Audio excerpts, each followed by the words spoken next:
క్షిపణుల కుంభవృష్టి ఇరాన్లో 40 ప్రాంతాలపై ఇజ్రాయెల్ ముప్పేట దాడి, సెంట్రిఫ్యూజ్ ఆయుధాల ఉత్పత్తి కర్మాగారాలపై క్షిపణుల కుండపోత, డ్రోన్ల దండుతో చెలరేగిపోయిన ఇజ్రాయెల్. ఇరాన్లో 585 దాటిన మరణాలు, 1300 మంది గాయాలు. లొంగిపోయే ప్రసక్తే లేదు. ఇరాన్ సుప్రీం లీడర్ ఖమేనీ, మా జోక్యం ఉండొచ్చు ఉండకపోవచ్చు ట్రంప్. ఇరాన్ ఇజ్రాయెల్ మధ్య సాగుతున్నటువంటి ఈ యుద్ధం అసలు కారణం అమెరికా అన్నది జగమెరిగిన సత్యం. అమెరికా కోసం ఇజ్రాయెల్ రంగంలో దిగి ఇరాన్ పీచమడుస్తాం అని చెబుతోంది. అయితే ఇప్పుడు ఈ యుద్ధంలో అమెరికా అడుగు పెట్టాలా లేదా, నేరుగా జోక్యం చేసుకోవాలా లేదా అనేటువంటి సందిగ్ధంలో ట్రంప్ ఉన్నారు. వాస్తవానికి ఇజ్రాయెల్ ద్వారా ఇరాన్ని ఖతం చేయొచ్చు, అణిచివేయొచ్చు, దారికి తెచ్చుకోవచ్చు అని అమెరికా తొలుత అంచనా వేసింది. కానీ ఇప్పుడు ఇరాన్ కన్నా ఇజ్రాయెలే ఎక్కువ నష్టపోతుంది. టెల్-అవీవ్లో ఏకంగా అమెరికన్ ఎంబసీ మీద కూడా ఇరాన్ క్షిపణుల దాడి జరిగింది. ఐఫా పోర్టు చాలా వరకు ధ్వంసం అయిపోయింది. టెల్-అవీవ్లో మోసాద్ ప్రధాన కార్యాలయం కూడా దెబ్బతింది. ఇట్టా అనేక రకాలుగా ఇజ్రాయెల్ నష్టపోతోంది. అలాంటి సమయంలో ఇక ఇజ్రాయెల్ తాను నేరుగా ఇరాన్ని అణిచివేయలేను కాబట్టి అమెరికా రావాల్సిందే అని కోరుతోంది. నేరుగా బెంజమిన్ నెతన్యాహు ఆ పిలుపిచ్చారు. అమెరికా ఈ యుద్ధంలోకి దిగాల్సిందే అంటూ ఆయన కోరుతున్నారు. కానీ ఇప్పుడు ట్రంప్కి ముందు నుయ్యి వెనక గొయ్యి. ఇరాన్తో యుద్ధానికి దిగితే అది ఎలాంటి పరిణామాలకి దారితీస్తుందో, ఎంతకాలానికి ఇరాన్ని అణచివేయగలమో, లేకుంటే నిజంగానే ఇరాన్ దగ్గర అమెరికా ఆరోపిస్తున్నట్టు అణ్వస్త్రాలుంటే దాని ముప్పు ఎట్టా ఉంటుందో, ఇలాంటి అనేక ప్రశ్నలు ఇప్పుడు ట్రంప్ ముందున్నాయి.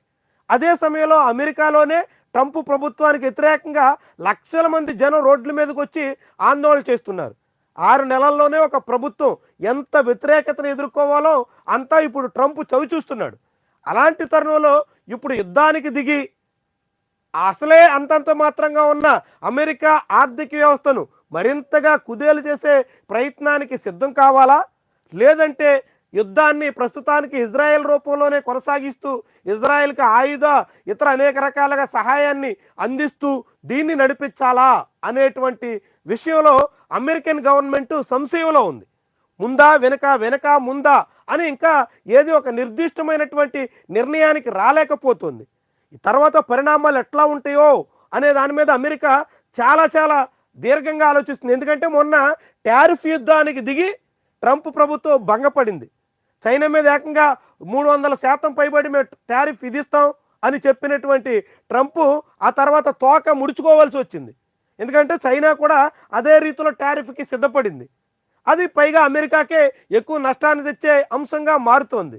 దాంతో అలా చైనా విషయంలో తోక ముడిచినటువంటి ట్రంప్ ఇప్పుడు మళ్ళీ నేరుగా యుద్ధం వల్ల, ఈ డైరెక్ట్ యుద్ధంతో మళ్ళీ చైనా నేరుగా ఇరాన్కి అనేక రకాలుగా సహాయం అందిస్తూ ఈ యుద్ధాన్ని దీర్ఘకాలం కొనసాగించే పరిస్థితి వస్తే అప్పుడు ఏమవుతుందో అనేటువంటి వ్యవహారంలో ఇప్పుడు ట్రంప్ తల మునకలై ఉన్నారు.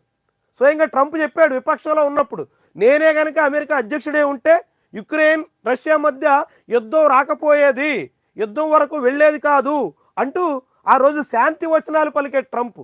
కానీ ఇప్పుడు ఇరాన్ ఇజ్రాయెల్ యుద్ధం ఇరాన్ అమెరికా దిశగా మళ్ళుతోంది ఈ ట్రంప్ అధ్యక్షుడిగా ఉండగానే. ఒకవేళ యుక్రెయిన్ రష్యా మాదిరిగా దీర్ఘకాలం పాటు ఇరాన్ అమెరికా యుద్ధం కూడా కొనసాగితే అప్పుడు పరిస్థితులు ఎట్లా ఉంటాయో అనేది అమెరికాకి అంతుపట్టడం లేదు. యూరప్ కూడా రష్యాని చాలా సులువుగానే దారికి తెచ్చుకోవచ్చు అని యుద్ధంలోకి యుక్రెయిన్ని దింపేసింది.